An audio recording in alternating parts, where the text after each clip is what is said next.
Добър ден, уважаеми зрители! Вие гледате Ретро-спорт. Една продукция на сателитния канал ТВ България, която се реализира в Музея на спорта. Темата на днешното предаване ще бъде футбол и по-точно матчът между Франция и България от световните квалификации през 1993 година. В Парижката нощ на стадион Парк де Пренс двата отбора изиграват един феноменален матч. Какво се случи тогава, ще разберем след малко, но сега е време да разберем за прелюдията на двубоя от Катя Иванова. Националните отбори по футбол на България и Франция са имали важни сблъсъци помежду си и преди решителния матч на 17 ноември 1993 г. на Парк дю Пренс в Париж. Първото участие на България на финали на световно първенство по футбол е свързано с две победи над отбора на Франция. На 12 ноември 1961 г. в София на стадион Васил Левски 55 000 зрители плачат от радост след победния гол на Христо Илиев в Патрата. След загубата в Париж и победата в София, двата отбора играят допълнителен матч в Милано на 16 декември 1961 година. Тогава Якимов с гол в 47-та минута изпраща България на световните финали в Чили през 1962 година. През 1985 година в квалификациите за световното първенство в Мексико, двата отбора отново застават един срещу друг на стадион Васил Левски. С головете отбелязани от Наско Сираков и Георги Димитров, българските национали отново побеждават Платини и неговите съотборници и България се класира за световните финали година по-късно. Разбира се, и французите са ни побеждавали. В квалификациите за световното първенство в Аржентина през 1978 година България и Франция се срещат отново. Все още мнозина любители на футбола помнят печалната 90-та минута на двубоя в София през 1976 година, когато при резултат 2-2 капитанът на отбора Христо Бонев пропуска Дуспа. На следващата година Франция печели домакинския си матч с 3-1. Така Франция спира България по пътя за финалите в Аржентина.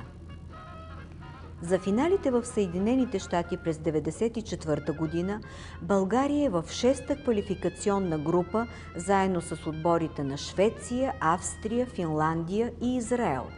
Нещата в групата се слагат така, че матчът между България и Франция на 17 ноември 1993 година се превръща в матч на годината и за двата отбора. Стоичков и Костадинов срещу Папен и Кантона. Трибуните на Парк де Пренс вече са препълнени и всички зрители очакват матча да започне. Време е и ние да се пренесем там с коментара на Николай Колев-Мичмана и Петър Василев.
така България срещу Франция на терена на Парк де Пренс в решителен двубой. Последен матч от 6-та европейска квалификационна група за световно първенство. Само победа на българският отбор би означавала визи за Съединените щати до година. 35 секунди от началния съдийски сигнал на шотландецът Лесли Мотрам ще му помагат в този невероятно тежък матч Стюарт Дугал от близката страна на вашите екрани и Джордж Симпсън. Ето и двете 11-торки. Българите: Борислав Михайлов на вратата, капитан на отбора.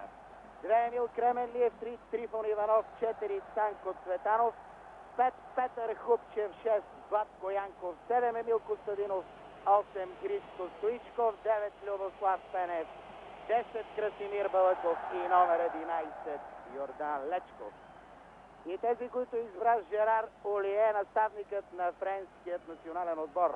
Бернар Ламас, номер 1 на вратата пред него. 2 Марсел Десаи, 3 Емануел Пети, 4 Ален Рош, 5 Лоран Зван, 6 Пол Льогуен, 7 Дилие Дешан, 8 Франк Созе, 9 Жан-Пьер Папен, капитан на отбора, 10 Рейналд Педроси, номер 11 Ерик Кантона.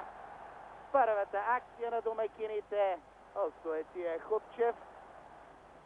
И сега възможност за контрадействие, свободно пространство пред Балъков, наляво към Стоичков, намеси се Дешан и само тъч в полза на нашия състав.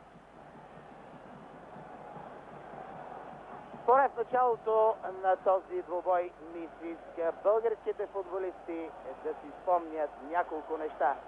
Че тази вечер на Парк де Пренс те просто няма какво да губят, могат само да спечелят, защото този двубой, превърнал се в решителен и за Франция, и за България, дойде с Божията помощ. Имам предвид, че израелците направиха тук чудото, победиха французите и така нашият състав, който на практика бе изгубил почти всички шансове, получи днес да играе при победа, разбира се, за участие в световните финали. Домакините, разбира се, са по-облагодетелствани. На тях не само победата, но и равният матч ще бъде достатъчен, за да играят по терените на Съединените щати до година. Те са и отдясно, не можа да достигне тази топка. Това е последният матч в 6-та европейска квалификационна група. Шведите, знаете много добре, вече са участници в световните финали. Трите състава, които по-малко или повече ще си спомняме, са Австрия на 4-та позиция с 8 точки, Финландия на 5-та и Израел на 6-та, съответно с по 5 подредени в този вариант според головата разлика. Много се каза, много се написа за двубоят тази вечер на Парк де Пренс. Две неща ще бъдат, поне според мен, решителни. Съставът, който прояви по-здрави нерви, който издържи психически, ще получи. Разбира се, това няма да стане и без спортното щастие. Такива двубои често влизат в неуправляеми релси. Много пъти и случайността бива решаваща. Созе сега към Папен. Трифон Иванов обаче е на добра позиция. Зорко следи действията на централният нападател на петлите. Какво прави впечатление в двете 11-торки? Димитър Пенев заложи на тези, които изиграха онзи победен матч срещу Австрия в София. Нашите, спомняте си, спечелиха с 4-1. Известни промени има в 11-торката на Жерар Олие. Васил Боли, един от основните защитници, се отказва от участие в националния състав. Не виждаме на терена и Давид Жинола, най-спорната личност в редиците на френският национален отбор в последните дни преди срещата. Костадинов, Стоичков, все пак намери продължение. Балъков, срещу него Льогуен и нарушение. Пряк свободен удар в полза на българите. Ето го Красимир Балъков, играч на португалския Спортинг. Купчев. Трифон Иванов. Стоичков и издигнат лак за засада.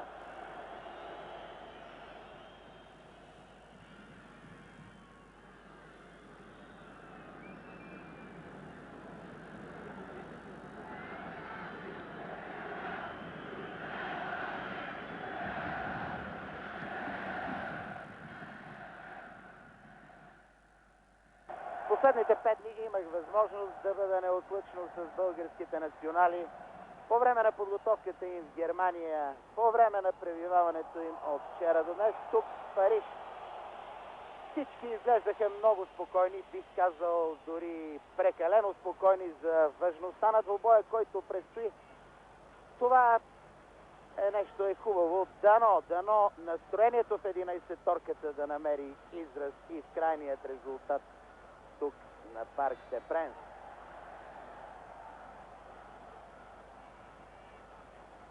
Рош. Отново той след на успешно взаимодействие и сега пас към Педрос. Пресече го Лечко.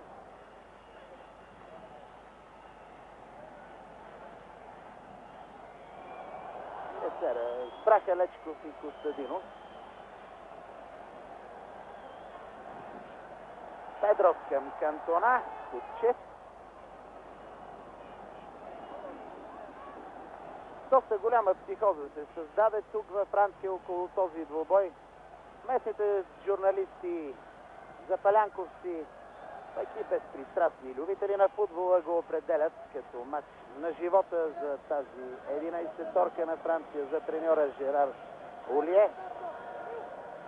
За нашите футболисти това също е двубой, бих го нарекал на цяло едно поколение талантливи играчи.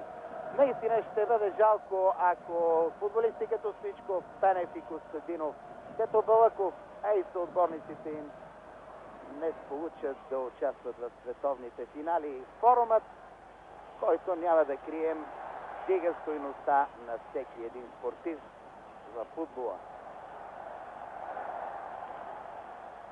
Созе. Атакува го Пенев назад към Блан.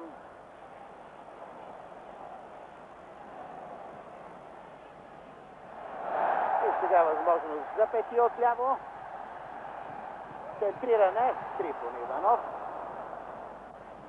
Лечков към Пенев. Отнемо Рош.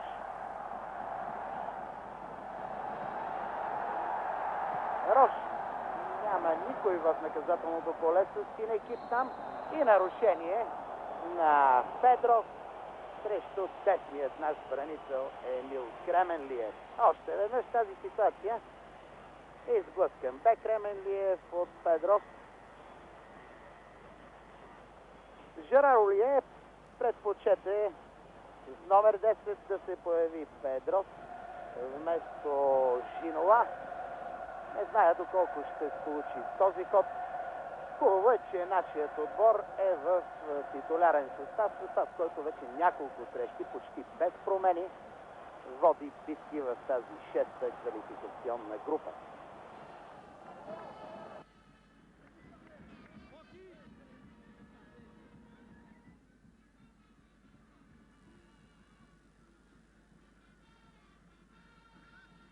До мен на коментаторския пулт е доайенът на телевизионния футболен коментар Николай Колев. Господин Колев, 10 минути изминаха. Наблюдавахте внимателно действията на двата състава. Най-характерното за началото на матча. Мисля, че нашите футболисти започват с двубоя с един добър дух. Много са енергични, участват решително в схватките.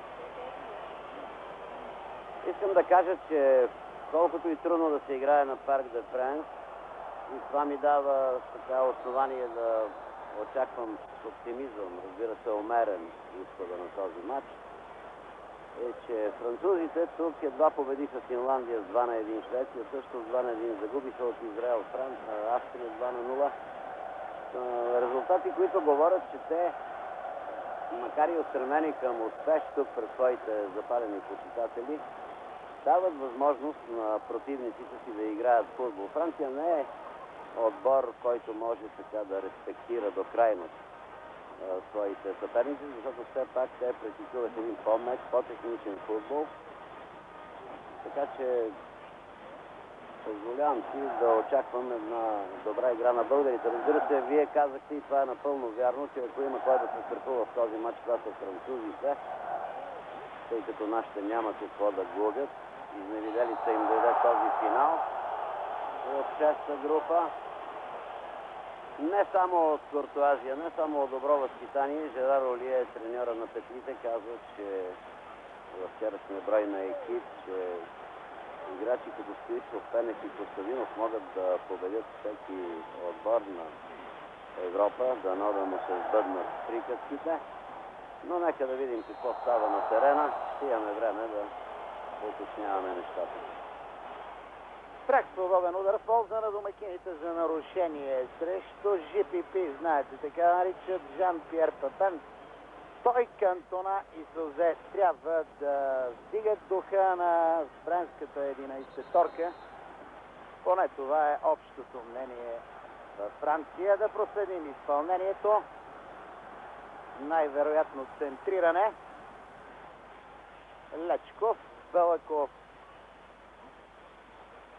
И сега топка в наше владение. Няма засада. Созе към Дешан.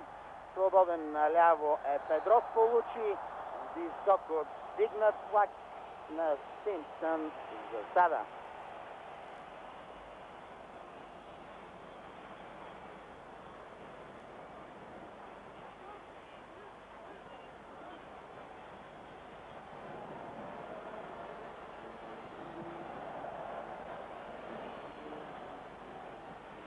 Топка за Стоичков от дълбочина.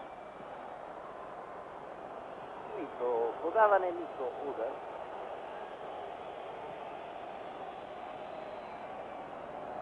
Иска ми се днес Христо Стоичков да бъде истински водач на нашия отбор. В дните преди матча той шеговито закачаше съперниците си от Франция. Подсвиркваше високо. Така ще изглеждат петлите в началото на матча. След това ще замлъкват, за да останат без глас след 90 минути. Това си пожелава Христо Стоичков тази вечер. Иначе той бе обект на особено внимание, както в Германия, така и тук във Франция. Но да проследим тази акция на Балаков. Опита техника. Костадинов пък е играч, който обича скоростта. Кременлиев към Купчев.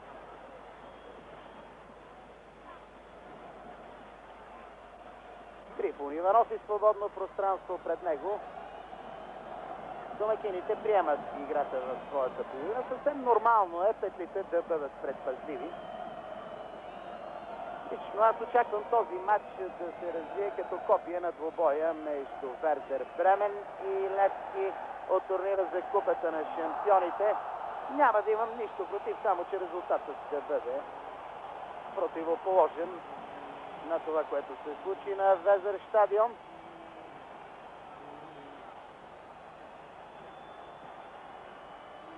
Папен лежи на тревата и играта продължава. Няма сигнал. Костадинов. И съвсем нормална реакция от тези 55 000 зрители по трибуните. Най-после нашите оставиха топката да напусне игралното поле, за да може Папен да получи медицинска помощ.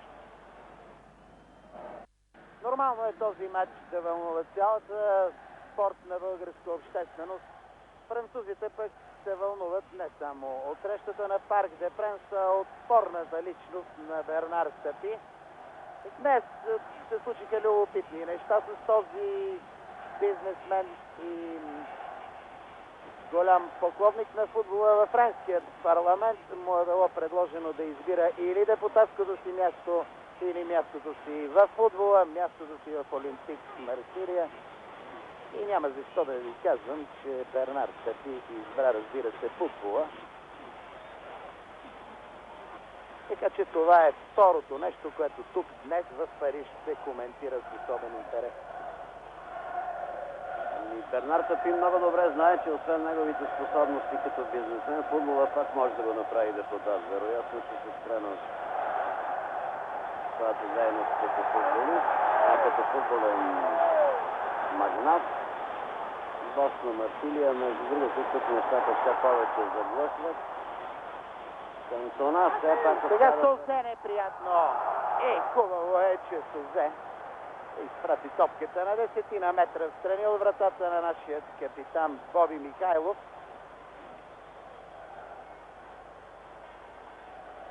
Любопитно нещо се случва напоследък и с Боби Михайлов. От титулярен вратар на втородивизионният Мюлюс, той в последните няколко седмици се озова на резервната скамейка. Дори в две срещи треньорът Женжини го е поставил и в добиращия състав. И това се сещате, че не е случайно.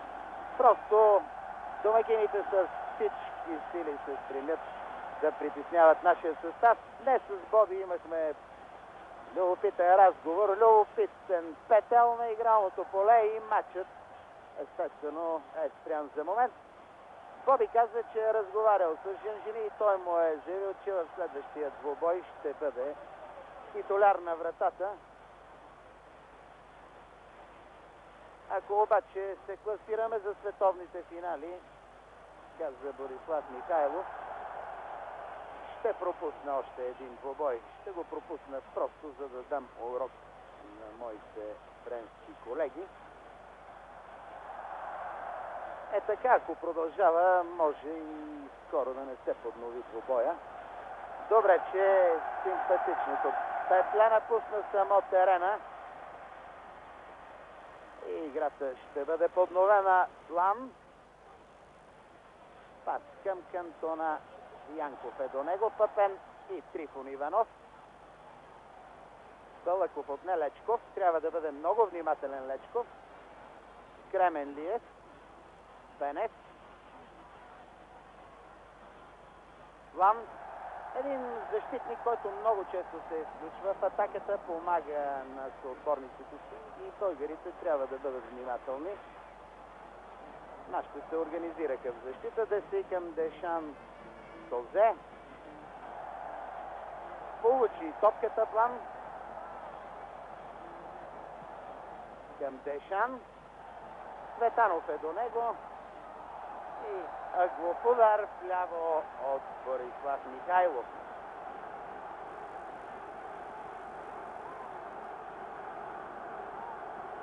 Не зная дали добре достига до вас шумът от стадион Парк де Пренс, но днес той представлява един наистина врящ хотел. С всички сили тези зрители по трибуните ще окуражават своите любимци. Малцината българи тук пък стискат палци. За нашия състав неприятно. Браво на Купчев.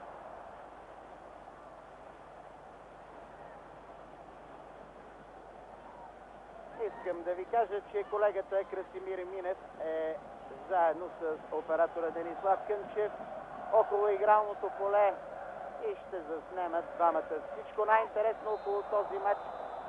Ще покажем всичко най-любопитно, което остава извън камерите на прякото предаване от Парк де Пренс. Голяма група български журналисти е тук, така че утре ще имате възможност да получите също богата информация за събитията около този двубой. Изстрел на Люблен и аут. Тече 20-та минута на матча. Голове няма на стадион Парк де Пренс. 0-0. Мисля, че нашите футболисти могат да бъдат доволни от това, че отсъства Боли, един великолепен защитник, а също така и Жинола. Може би най-оригиналният, най-силният нападател сега на Франция. Той отсъства поради това, че си позволи в миналите дни да отправи много резки критики към треньора Жерар Олие и за начините му на подготовка и за принципите му на селекция. Това, което поне на мен ми прави много добро впечатление, не знам дали вие ще го споделите, че нашите защитници не са прибегнали до персонална опека на нито един от французите. Тук искам само едно уточнение да направя. Трифон Иванов е единственият, който очевидно ще се грижи за Папен, но не е в непосредствена близост, а от разстояние. Прибягват поне до сега до един така зонов принцип на защита, което е хубаво, тъй като знаем, че зоновата защита се практикува само от силни отбори, от добри отбори. Хубаво е, че за сега не се допускат всички критични моменти пред Боби Михайлов. И като имаме предвид, разбира се, че напред са Кантона, който тук наричат велики идол на английските фенове. И Папен, известния Папен, който го наричат царят слънцето, очевиден намек, сравнява го с Людвиг 14 френския футбол. Можем да бъдем доволен от начина, по който играят българите. Спокойно, разбира се, се изисква малко по-голяма точност. Малко повече да отправят поглед към вратата на Лама, на който като че ли вече му е студено. Тук е доста студено, около 6-7 градуса, духа силен вятър, което естествено предразполага и двата отбора към една активна игра, която ни показва вече 21-2 минути. 6-7 градуса, но по обед сега е значително по-студено. Един неприятен вятър духа на Париж. Повечето от нашите играчи се притесняваха преди всичко от това начало на матча. Ако издържим първите 15-20 минути, ще бъде по-лесно до края. Това е мнението на почти всички титуляри. Янков към Лечков. Фаулиран. И главният съдия Мотръм, ето го на вашите екрани, маркира нарушението. Иска ми се да си пожелаем и още нещо. Този шотландец поне да се сети за това съдийско майсторство, което ни показа Ламо Кастилио в един матч между националните отбори на Югославия и България в Сплит, завършил драматично, спомняте си, вярвам. Кантона към Папен. И централният нападател на домакините облегчи задачата на нашата защита. За онзи матч, който Ламо Кастилио ръководи по брилянтен начин в стадиона в Сплит и постави съперниците при напълно равни условия. Сега няма сигнал за нарушение срещу Стоичков. Кантона към Льогуен. Пенев се връща на помощ. Задържа Льогуен и естествено нарушение на около 30 метра. Почти фронтално срещу вратата на Боби Михайлов. Ето го преди секунди Жерар Олие. Пряк свободен удар, Созе или Льогуен. Двамата са в близост до топката. Стена от 3 души. Станаха вече 4. Созе. Неприятно Боби Михайлов се намесва. И добре, че топката не отскочи в краката на озовалия се сам пред него Десаи. Цветанов. Балаков. Пенев. Безкомпромисна игра на десният защитник на домакините Десаи. Тъч в полза на нашия състав. Ето още веднъж повторението на този пряк свободен удар, изпълнен от Созе. И чудесната реакция на Борислав Михайлов. Купчев към Кременлиев. Няма спор, на Кременлиев и на Цветанов ще бъде най-трудно, просто защото тези футболисти са с значително по-малък опит от отборниците им. За сега се представят в добра светлина, не допускат някакви свободни пространства за домакините. Топка към Пенев. Скача Лама и сега нещо любопитно. пряк свободен удар ще бъде изпълнен в полза на нашия състав. Една чудесна възможност. Ето още веднъж. Лама овладя топката и я пусна. Очевидно главният съдия е преценил, че няма умисъл в действията на френският вратар, защото иначе би последвал и наказателен картон. И великолепна възможност за Стоичков.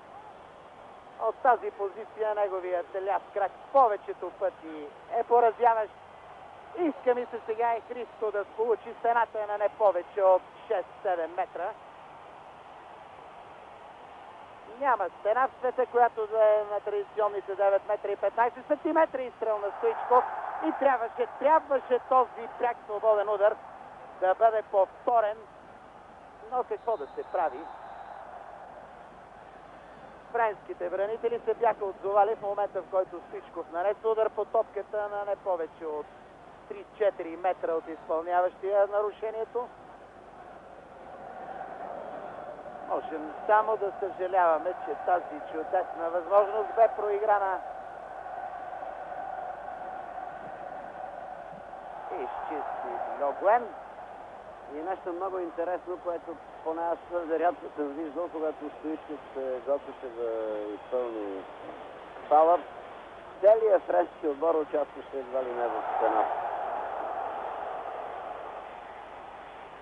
Ще бъде добре, ако нашите принуждават целият френски отбор да действа по-често в защита. Високо вдигнат флаг и засада.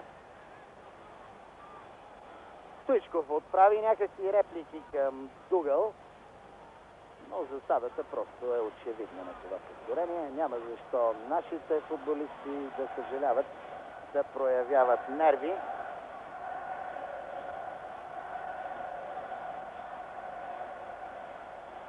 Иванов към Лечков.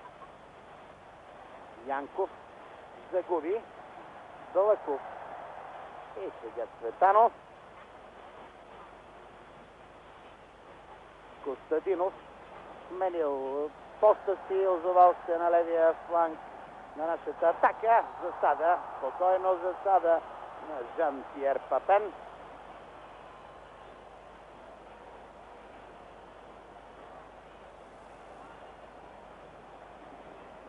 Преди малко зърнахте на екрана в профил Мишел Идалго, треньор, който изведе Франция на европейския връх 1984 година. Той тук не си позволи да дава никакви съвети. В пресата имаше няколко интервюта с него. Просто призова всички да имат доверие на Жерар Олие и на неговите избранници.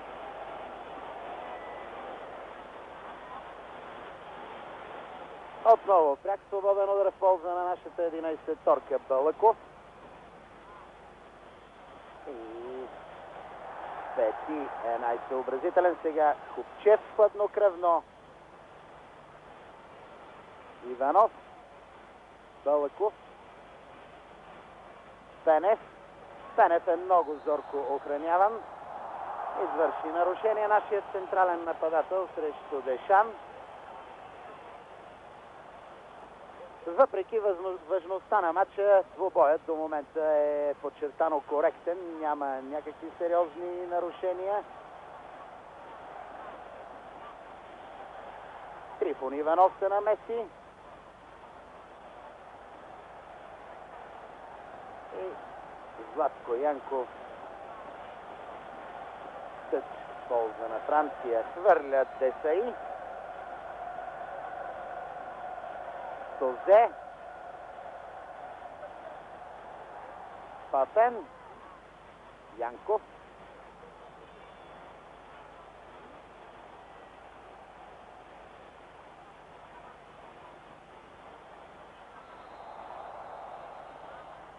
Нарушение на Цветанов.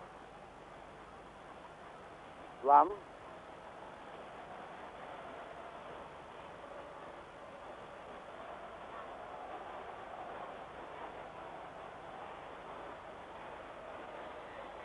И сега Папен, след като бе изпреварен от Хупчев, наруши правилата.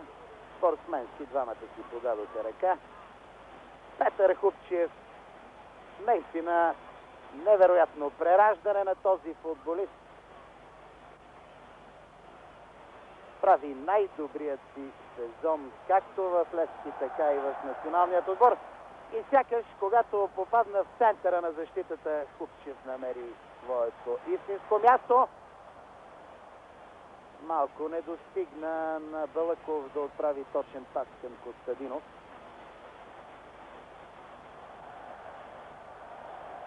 Дешан. Отново Купчев. Технично Балъков към Цветанов.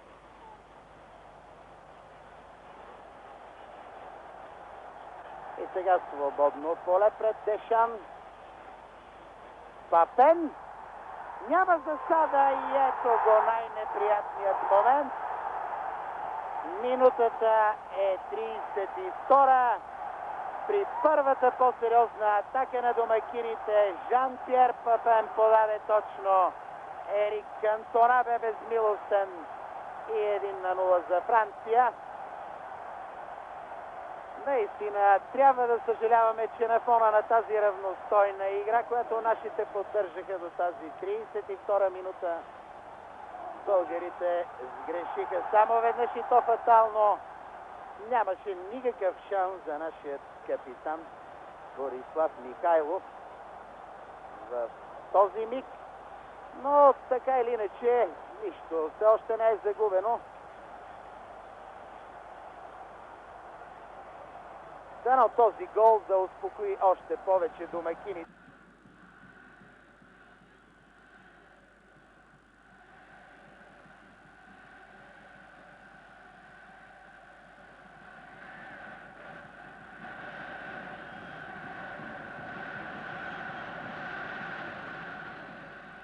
Иска ми се да вярвам, че от тук започва истинския сблъсък на Парк де Пренс. Още 58 игрови минути имат на разположение нашите, за да променят хода на този матч. Ерик Кантона, най-спорната личност. Спомняте си какви скандали се разразиха около него при участието на Манчестър Юнайтед в срещата реванш в Истанбул срещу Галатасарай. Естествено, Световната футболна федерация не побърза да вземе мерки срещу Ерик Кантона преди този матч. Ако беше друг футболист, тези мерки нямаше да закъснеят, както например не закъсняха срещу нашия Донков. Трифон Иванов и тъч полза на Франция.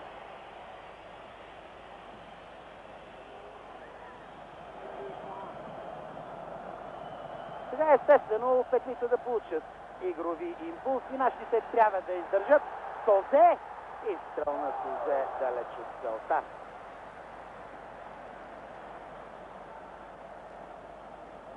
Много бързо беше тази акция. В 32-та минута не беше подредена добре нашата защита. Кантона рядко прощава в такива моменти, при такива ситуации. Разбира се, нещата се осложняват, тъй като този фактически финал в нашата квалификационна група има тази неприятна особеност. Трифон Иванов добре там парира Папен. Има тази неприятна особеност, че при равен матч за Америка ще пътуват французите. Мисля, че не трябва да се чака както в мачовете с Вердер. Няма какво повече да се охраняваме и да внимаваме и така нататък. Трябва да приемем свързаната ръкавица и с всички сили да атакуваме.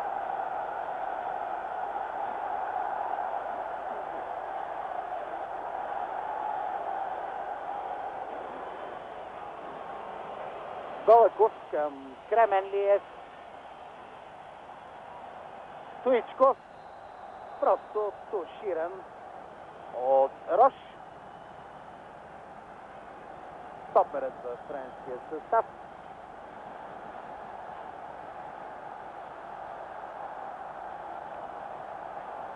Не зная дали ще покажат трибуните, но прочутата мексиканска вълна съвсем естествено е да вдига на крака зрителите на Парк де Пренс.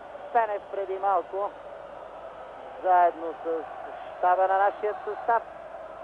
И отново стена на около 6-7 метра. Лечков. Никакви проблеми за Бернаро Лама.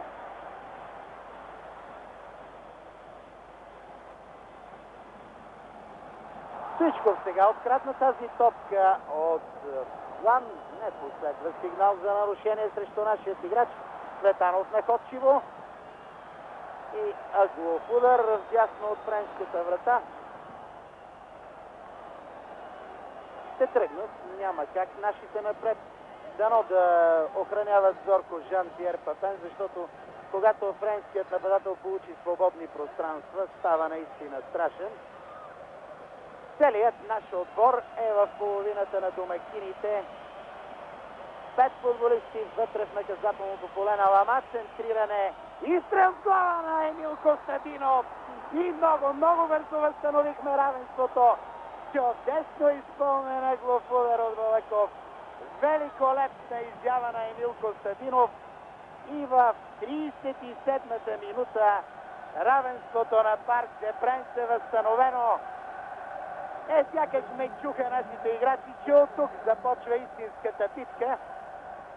Сега трябва българите да отвоят усилията си, ние да стискаме пред телевизионните приемници още по-силно палци. 37-ма, невероятно важна минута за нашият отбор.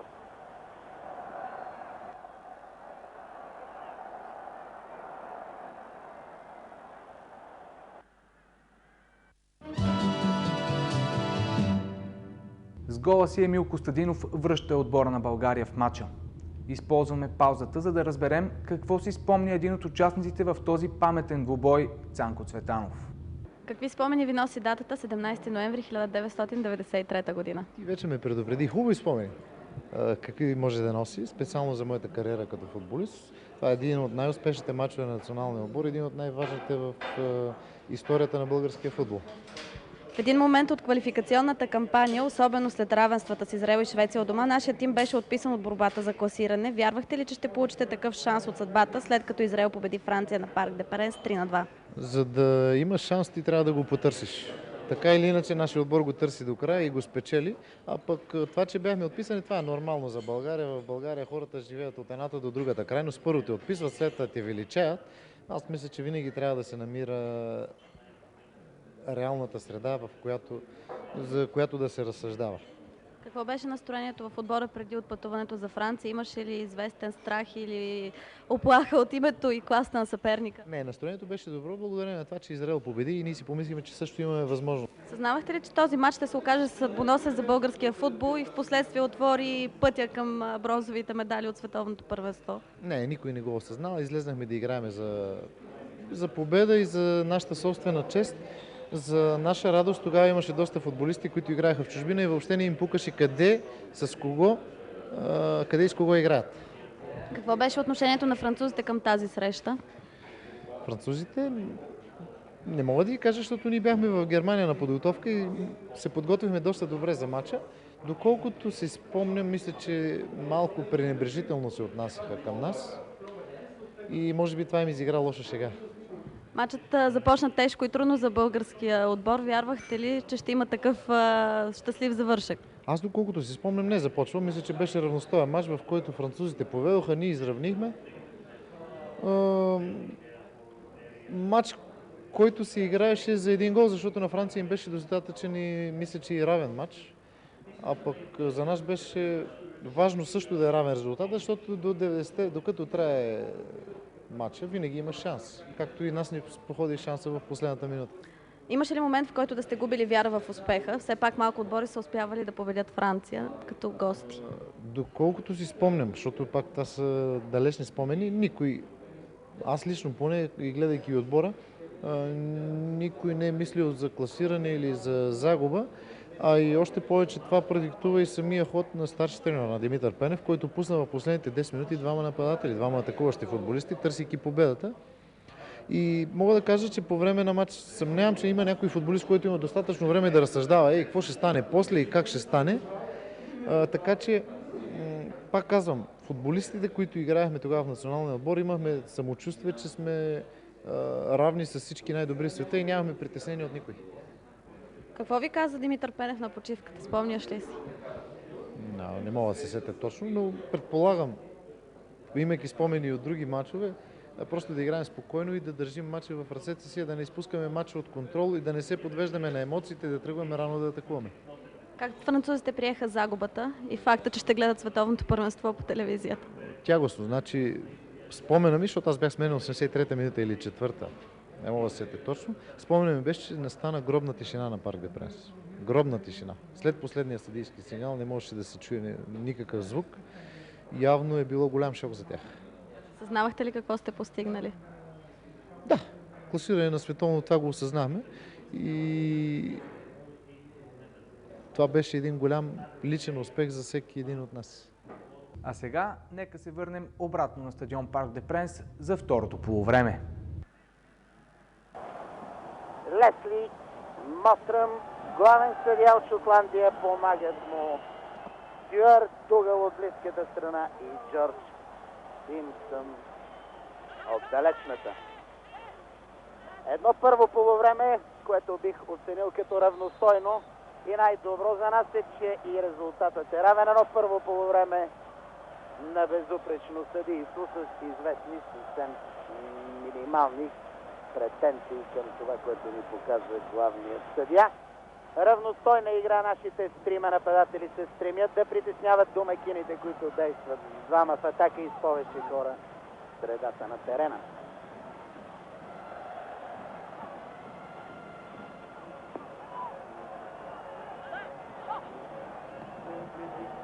Костадинов надясно успя да се измъкне от опеката на План и най-наивното продължение избра Емил. Можеше Пенев да поизостане, можеше и да получи подкрепа нашия централен нападател от Бълъков. Той увлече френските защитници. Жалко, добра възможност. Проиграхме Иванов, Стоичков, Бълъков силно поведе топката и я загуби. Сега Кантона. Янков отне към Лечков.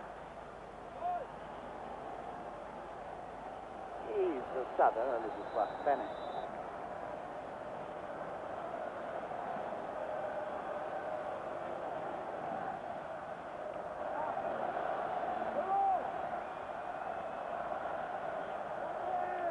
Пепи, аз напълно се приобщавам с твоята оценка за равностойна игра.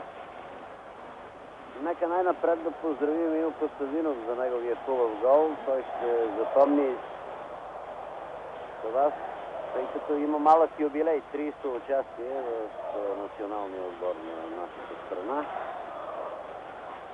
Мисля, че нашите футболисти биха могли да играят по-комбинативно и малко по-бързо в атака. Стоичков, Пенев и Костадинов. Много удобна е наредената в една линия френска защита. Освен това и изрисувано просто класически схемата на французите 4-4-2. Двамата им нападатели Кантона и Папен действат предимно в централните зони, така че Цветанов и Кременлиев биха могли, както в Левски, да имат малко по-изразени атакуващи функции. А между другото би трябвало да се признае, че французите не предлагат нещо интересно и силно като идея и като изпълнение. Предлагат обаче един натиск в началото на второто полувреме, който за нас е неприятен. 2-3 минути топката се задържа в полето пред Боби Михайлов. Сега Льогуен ще изпълни този пряк свободен удар. Очевидно Мотръм не е наясно на какво разстояние трябва да бъде стената и изпълнението бе най-красноречивият пример за това. Аз лично, господин Колев, очаквам нашите да приемат този стил на игра на домакините И ако трябва вече да рискуват, това да става в последните 15 минути на срещата. По начина, по който играха французите през първото полувреме, смятам, че нашите малко по-добре организирани, по-бързи и точни действия биха могли да постигнат успех. И искам да ви кажа тези, които Димитър Пенев е записал. Сред резервите вратарят Попов, Заприян Раков, Даниел Боримиров, Николай Тодоров и Петър Александров. Не е изключено да видим и някой от тях до края на срещата.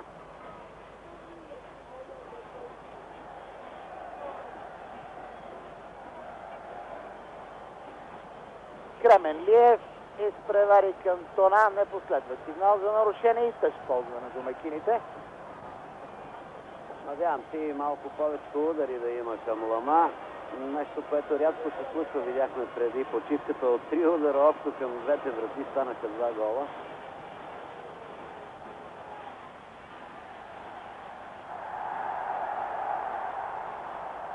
Петров и Балъков, двете десетки.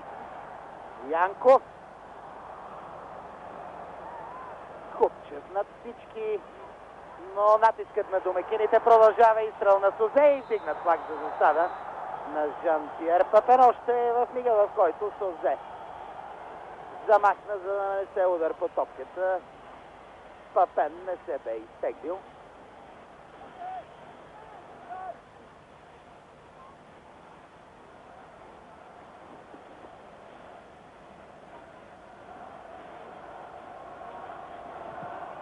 Хубчев дълбоко в френската половина. Емил Костадинов е за позиция в центъра на нашата атака. Нещо нехарактерно за него. Сега Педров.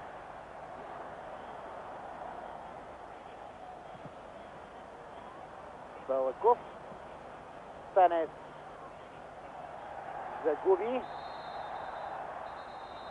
Сигнал за нарушение и жълт картон за Любослав Пенев. Ето до какво доведоха тези диалози между нашия централен нападател и шотландския съдия.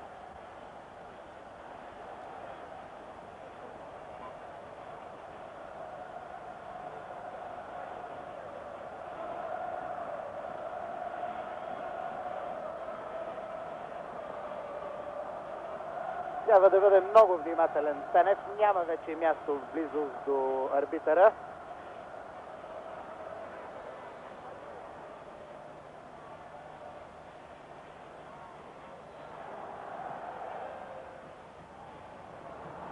Повисна Кантона под топката Янков. Сгреши Сузе сега. Изчака и засада на Жан-Пиер Папен. Един миг в съвременният футбол означава загуба и на ситуация, и на възможност на играча с топката да осъществи комбинация.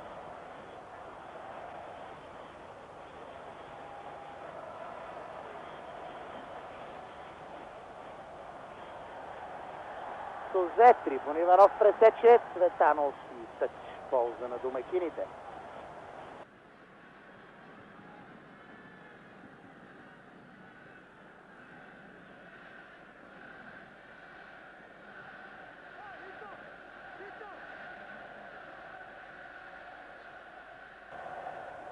Стоичко към Балаков. Трудно му е срещу двама. Отне Люгуен. Десаи. Предостави на Люгуен. Сега Сузе. Финтира. И никакви проблеми за Борислав Михайлов, който вървя сигурно Лечков.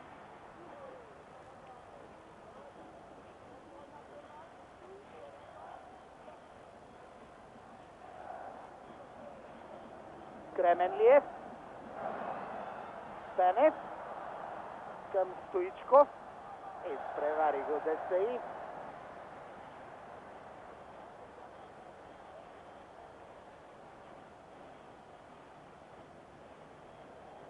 Другото, в днешния брой на вестник екип имаше обширно интервю с Десаи, в което той надълго и на широко обясняваше как е разучавал играта на Стоичков с неговите финтове действия. Сега Много опасно. Хубчев трябва да се пребори с Папен.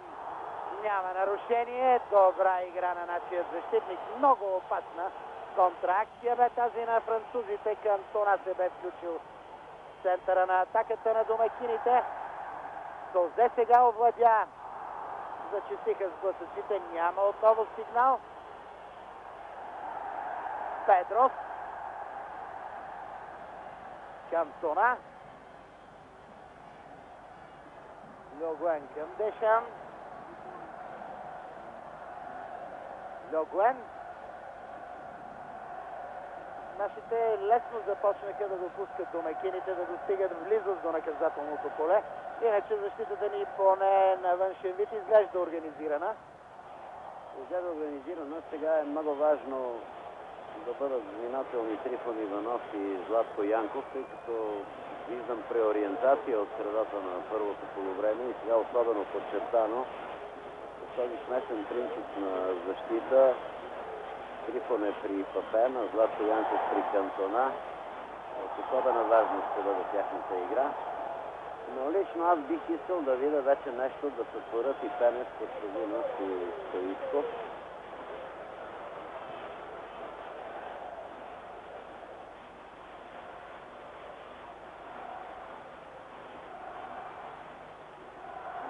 Нашия състав Лечков и Балъков са се наели с организацията на атаката, докато Златко Янков действа в по-дефанзивен план.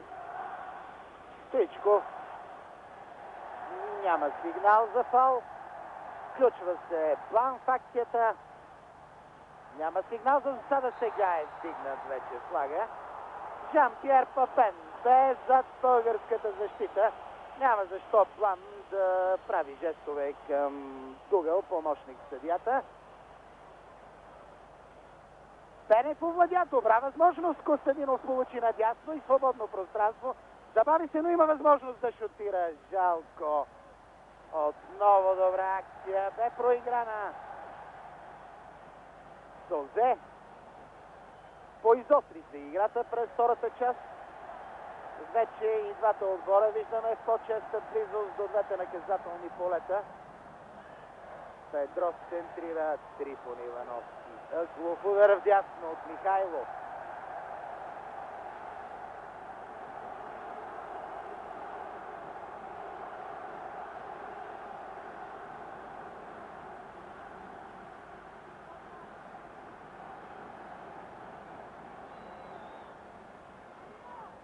Ще изпълни Созе.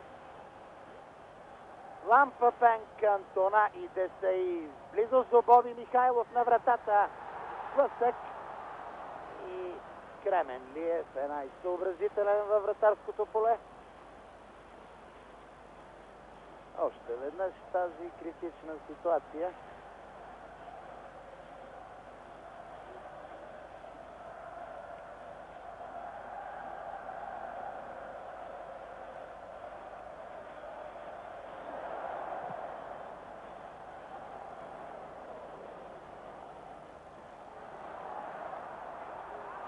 Пенев овладя и сега на скорост влиза Стоичков.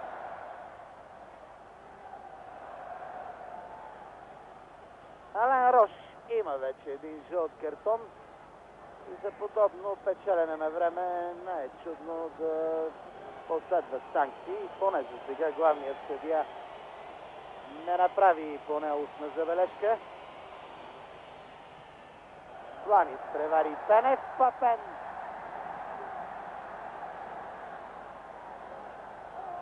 намеси се Трифон Иванов.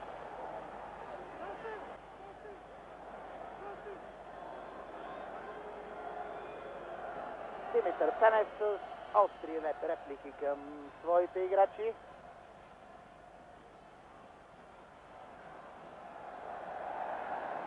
Десаи към Пети.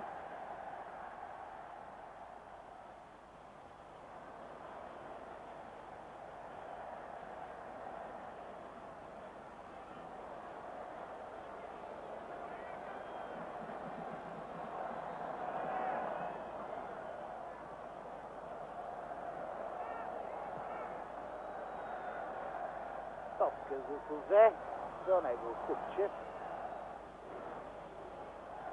Великолепно отигра.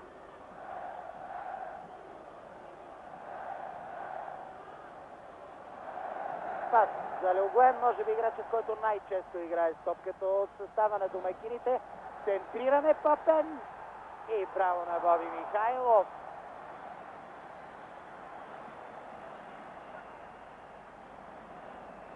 Всеки миг, в който Жипипи остане непокрит, е готов да бележи голове. Жалко, че за сега Стоичков, най-острият наш играч, има твърде малка свобода. Рядко топката достига до него. Просто в големи епизоди Христо или е изолиран от играта, или пък сам се изолира. Трябва да се раздвижи звездата на нашия футбол и на Барселона.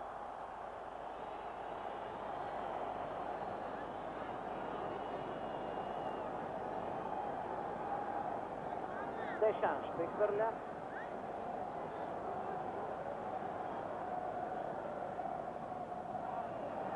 Много находчиво Янков. Христо Стоичков се връща.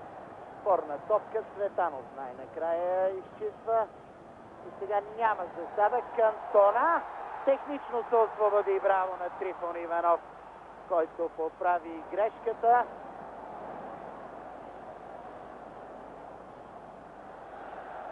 Цветанов. Далъков.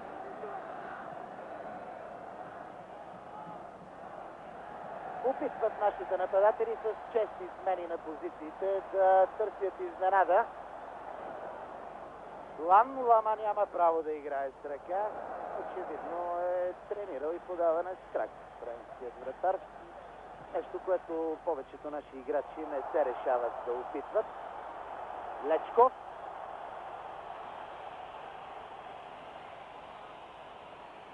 Стоичков.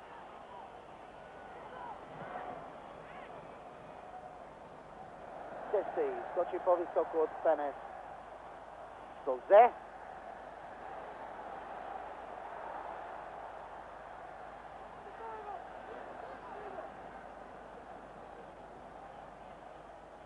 Льогуен към Сети.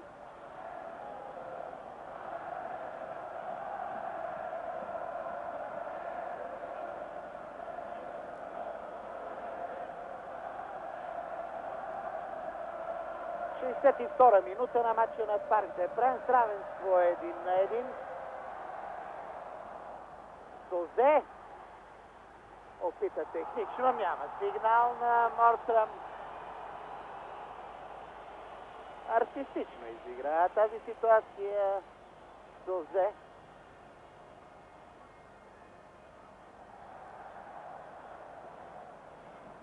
И Балаков, и Лечков доста се увличат с индивидуални действия. Може да потърсят комбинативност. По-рано да се освобождават от топката, защото по този начин нашите акции се притъпяват. Десаи.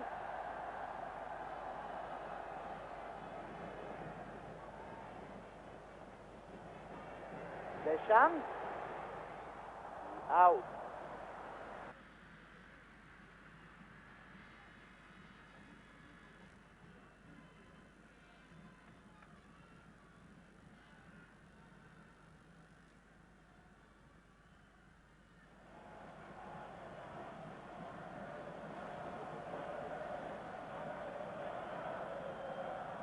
Пенев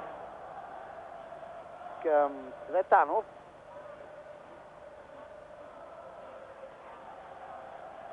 Трифон Иванов тръгва напред и нашият защитник. Фаулиране от Папен. А този жест, който направи Папен, означава смяна на езика на спортните игри. Много е възможно капитанът на петлите да е получил някаква травма. Не знае каква ще бъде реакцията на Жерар Олие. Трифон Иванов. И един изстрел напълно лишен от смисъл.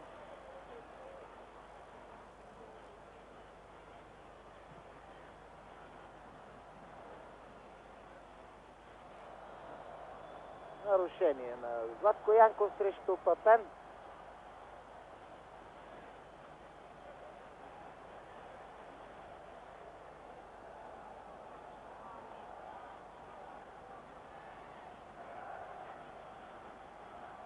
домакините не бързат да подновят играта.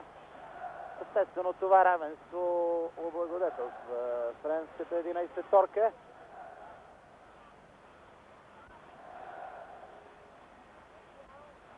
Люгуен към Кантона.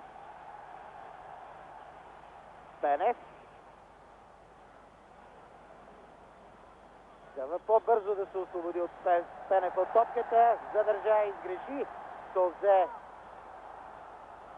Цветанов към Пенев.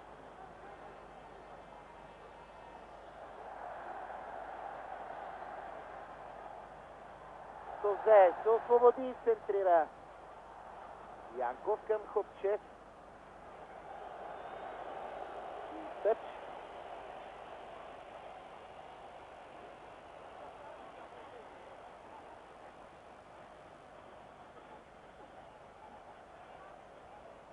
Стоичков.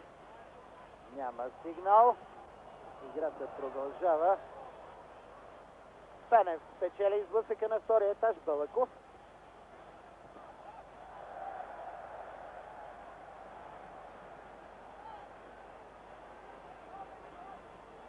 Десаи, добре го познавате, играч преди време на Олимпик Марсилия, сега закупен от италианския Милан.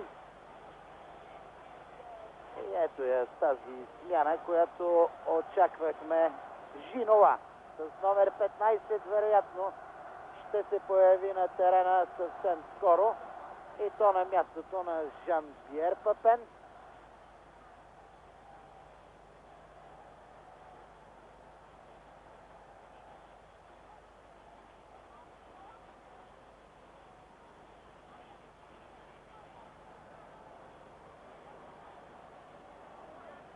Лечков. Балъков. Свободен наляво е Цветанов. По-рано трябваше да достигне топката до него. Нашите предпочитат игра в средата на терена. И ето до какво води това задържане на топката. Сега овладяхме Балъков. Деса и изпревари Костадинов. Дешан.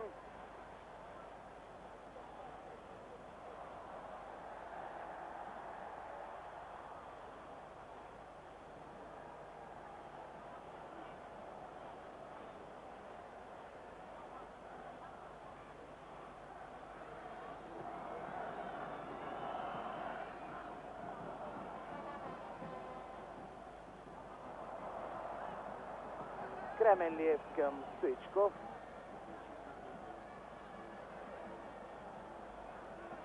Но Стоичков няма шанс във въздушните двубой. Просто Рош и Блан далеч го превъзхождат в ръстово отношение.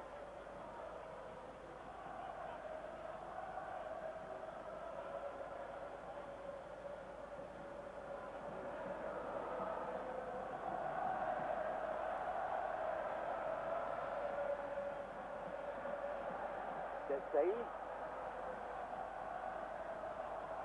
По-твърдо трябва да влиза в сблъсъците Лечков. Балъков сега не сполучи. Педров. Добре играе Янков. И сега много бързо трябва да се осъществи тази контратака. Костадинов надясно. Срещу него Рош. Наскоро слиза Костадинов. И силно поведе топката. Ето я смяната с номер 15 Жинова на мястото на Жан-Пьер Папен.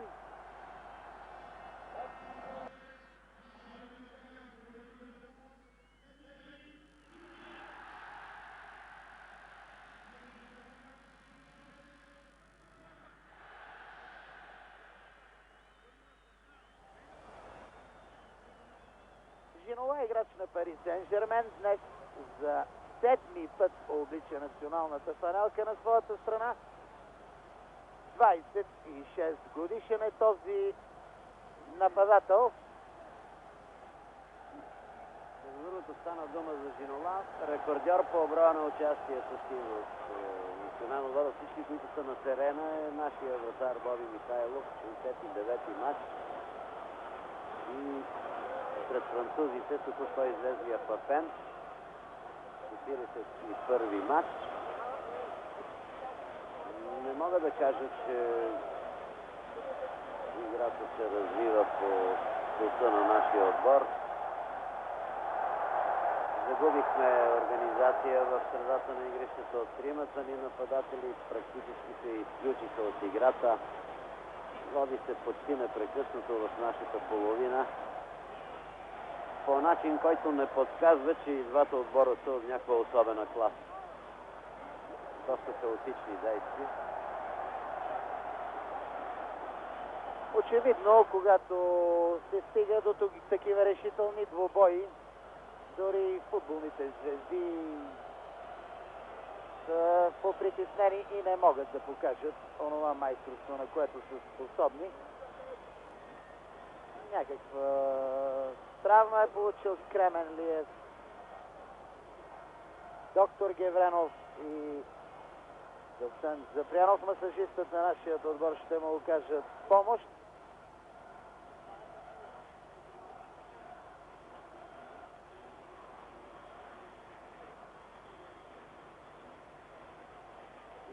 Нужно е решително подобрение в играта на българите, ако въобще могат да го осъществят.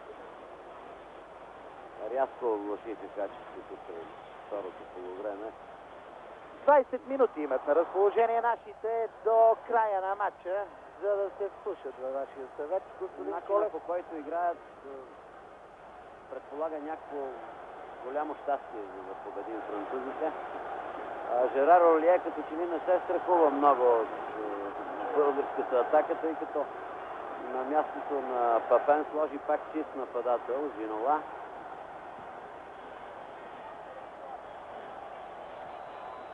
сега един пряк свободен удар от неприятна позиция.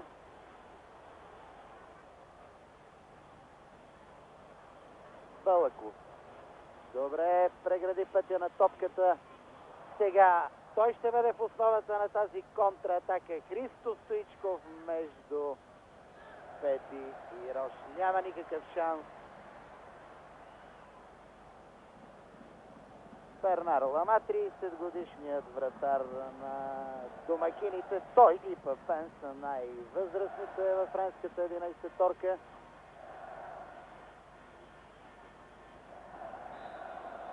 Нарушение на Любослав Пенев.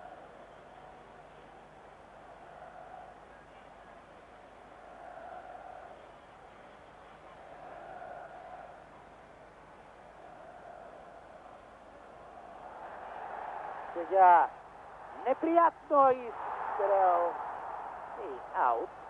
Тези 50 000 на Парк де Пренс извикаха гол, оптическа измама.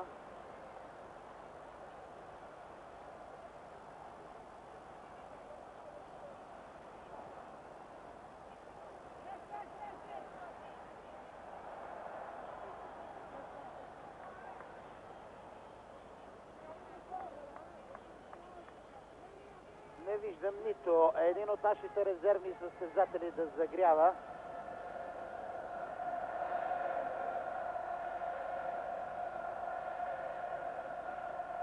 Може би според Димитър Пенев все още не е дошъл мигът за промени.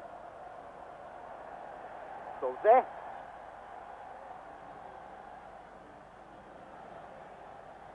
Жинола отляво, срещу него Кременлиев. Кой е по-бърз? Топката напусна очертанията на игралното поле и тъч на нашия състав.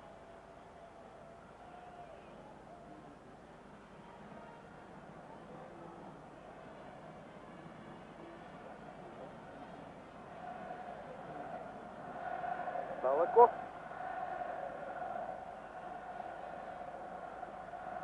Кременлиев. Лечков. Лечков незабележим през втората част.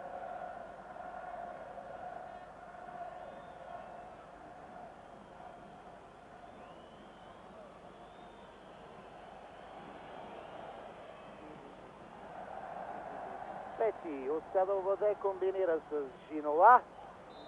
Нарушение срещу Лечков, след като отне топката, пряк свободен удар. Балаков. Цветанов най-после получи. През второто полувреме по левият фланг почти не сме организирали акция. Казвам почти, защото подаванията стигат малко в половината на домакините. Костадинов сега. Двойно подаване с Лечков. И добра игра на френската защита в центъра.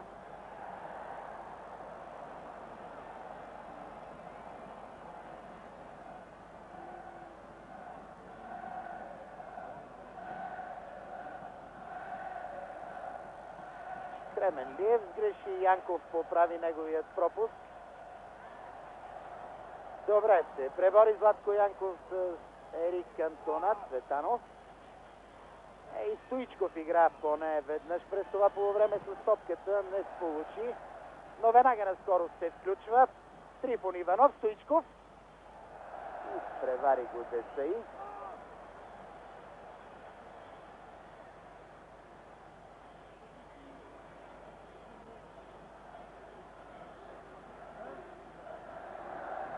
Цветанов и Дешан.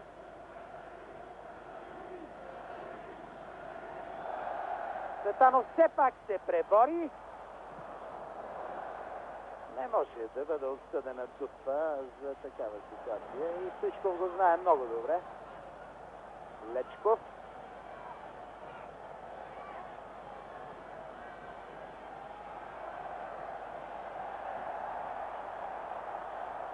Балъков, Лечков, отново Балъков. И от крека на Педров само тъч. Ще хвърля Кременлиев. По-малко от 15 минути до последния съдийски сигнал. Ах, колко бързо ще течат тези минути за всички нас, приятелите на футбола. Колко бавно ще се измизват те за френските запалянковци, но така е в тази наистина велика игра.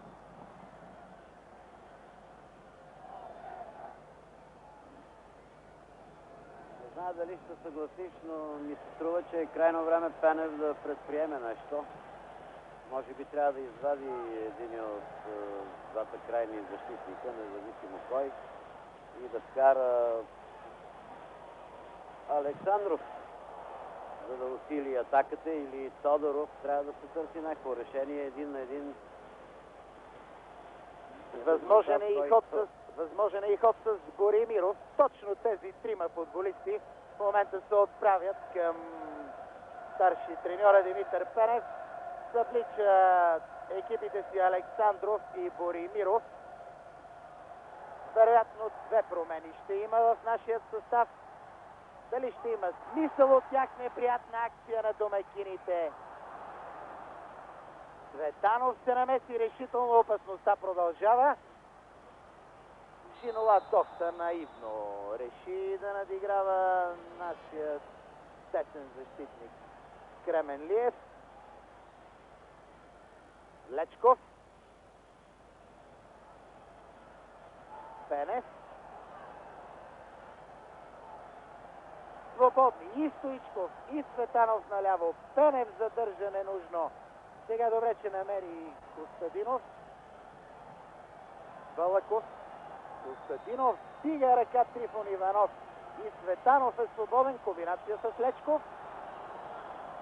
Включи се Трифон Иванов напред. Не достигна топката. Жалко добра възможност.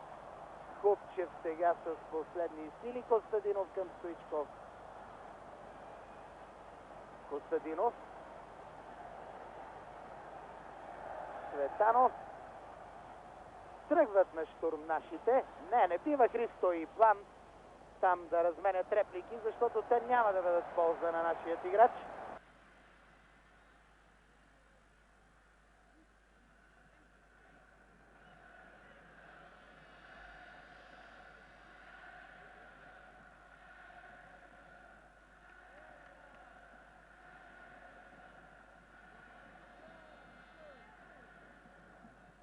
С номер 14 Боримиров се разгрява, съблича екипа си Петър Александров. С номер 15 кого ще замени Димитър Пенев? свободно пространство пред Педрос Янков към Шинола. И сега лошо браво на Боби Михайлов. От подобни позиции Франк Созен много често огорчава вратарите.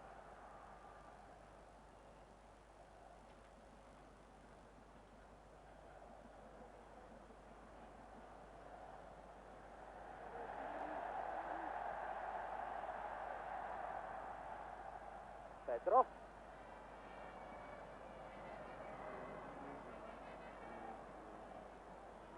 Пети. Шинола. Пети. Купчев.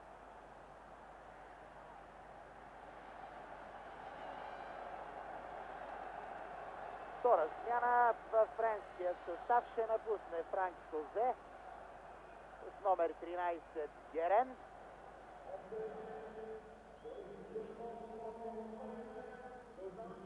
Герен също играч на Пари Сен-Жермен.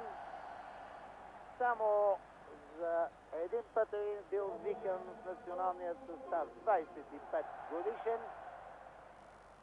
Димитър Пенев обяснява нещо на Боримиров и на Александров. Това ще бъде последният наш код в борбата в 6-та европейска квалификационна група за световно първенство. Даниел Боримиров и Петър Александров в оставащите по-малко от 10 минути до последния съдийски сигнал на Парк де Пренс. 9 невероятно тежки минути останаха, само трябва нашите, иска ми се да ги изиграят, да отбележат гол. Всички ни си искат. Това напуска Лечков и Светанов. До края Александров и Боримиров.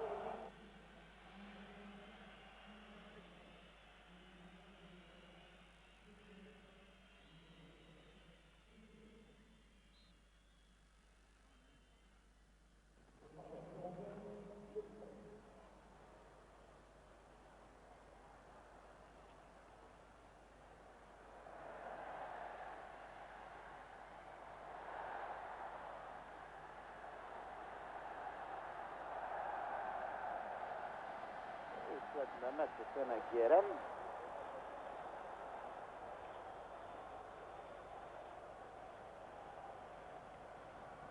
Играта ще бъде пренесена в френската половина.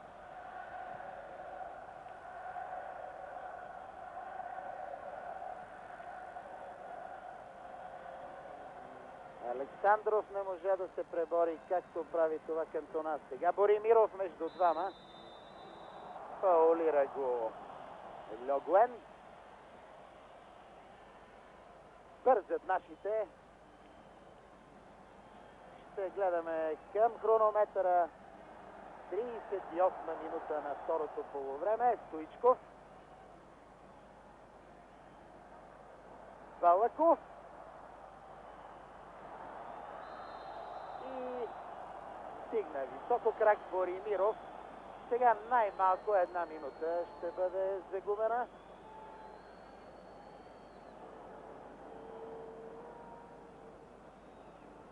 На тревата е Рош.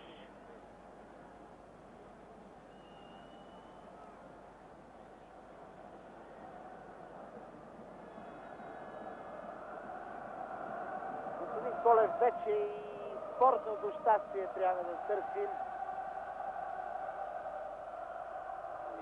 Казахме, че по начина, по който играят нашите футболисти тази вечер на Парк де Пренс, единствено щастието може само да ни помогне. Има все пак 7-8 минути, двама свежи играчи. Но зато през второто полувреме всички видяхме как се влоши играта на българския отбор.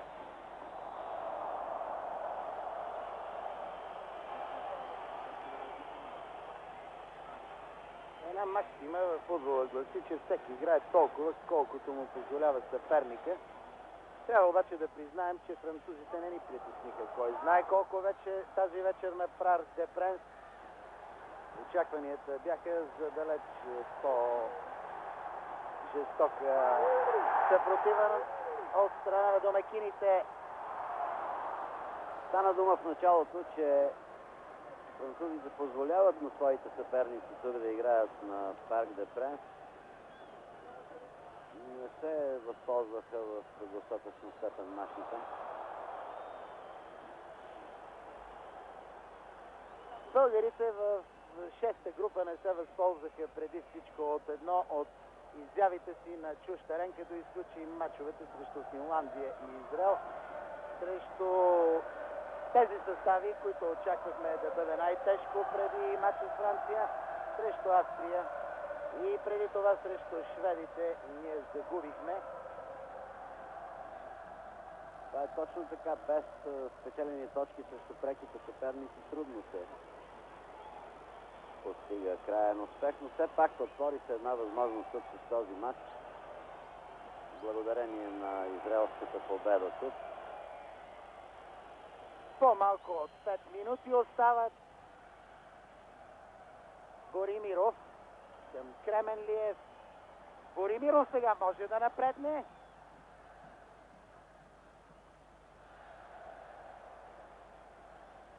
Трябваше по-прецизно да центрира, а не да стреля в тялото на Пети.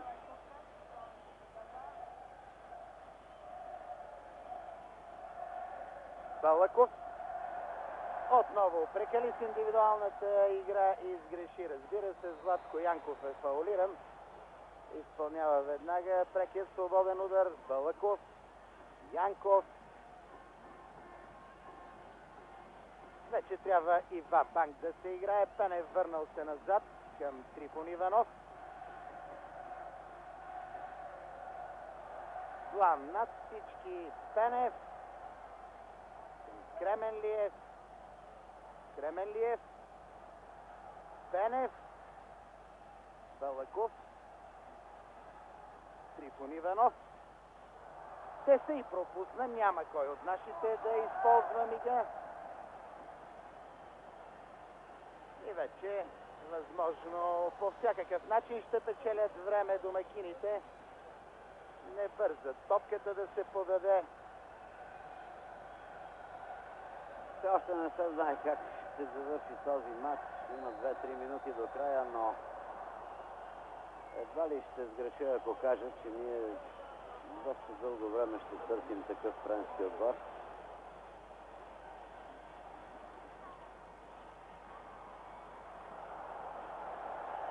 Стигна флаг за засада. Можеше и авантаж да се получи. Да не бъде прекъсвана играта.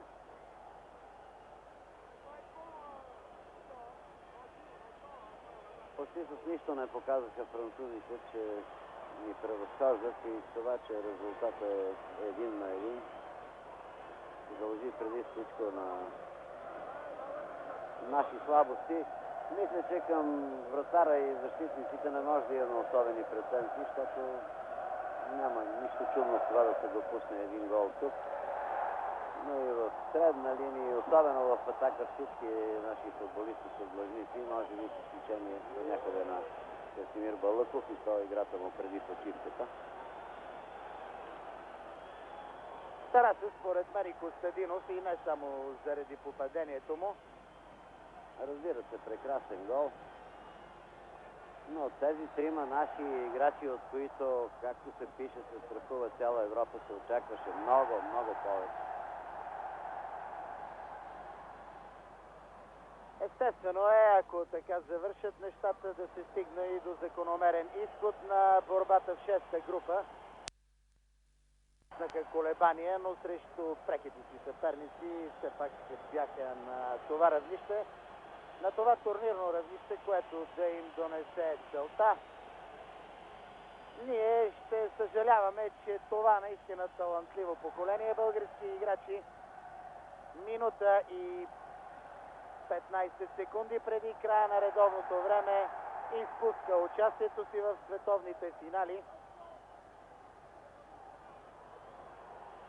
Може би още един шанс ще имат тези футболисти в своята кариера. Той ще бъде в следващите европейски квалификации. Но тук на Парк де Пренс лично аз очаквах да играем далеч по-активно в атака и в средата на терена.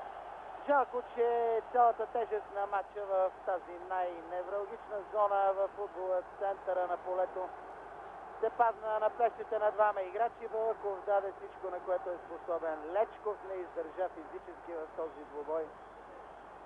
Докато плътното покритие срещу нашите нападатели от страна на френските футболисти свърши работа. Жинола.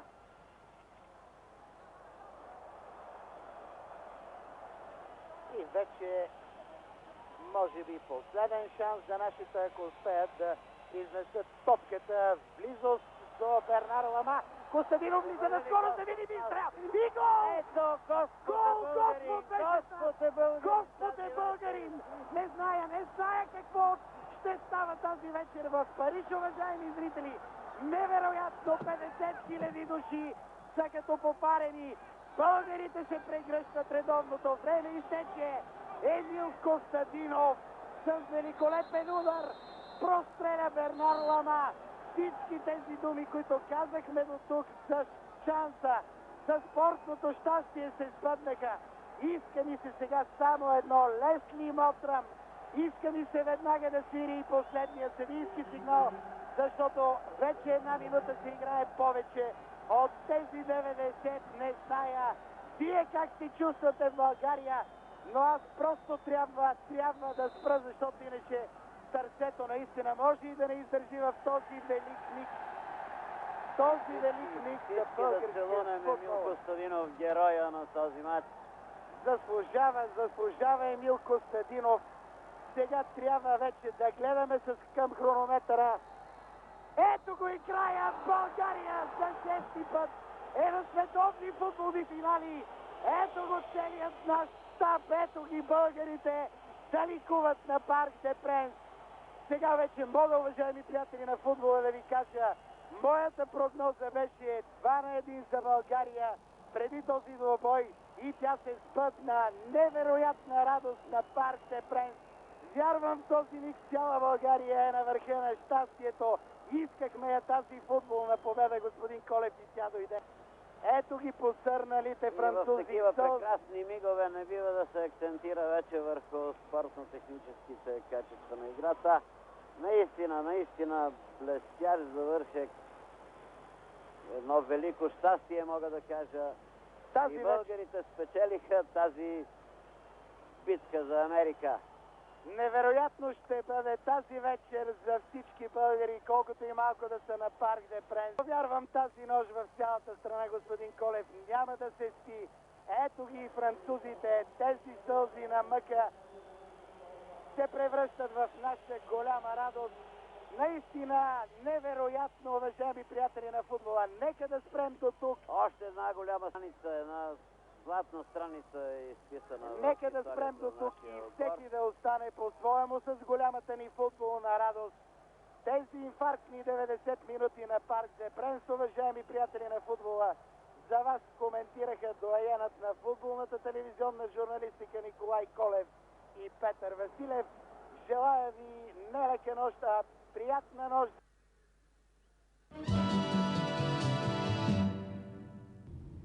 С невероятният си гол в 90-та минута на матча Емил Костадинов отваря пътя на българския национален отбор към незабравимото американско лято през 1994 година.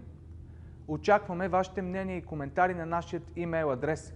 Следващото издание на Ретроспорт ще бъде посветено на спортът, който е донесъл най-много слава на България през годините.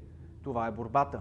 Ще видим уникални кадри с участието на Валентин Йорданов от световни първенства и олимпийски игри. За днес това беше всичко. Нашият екип ви желае спокойна вечер.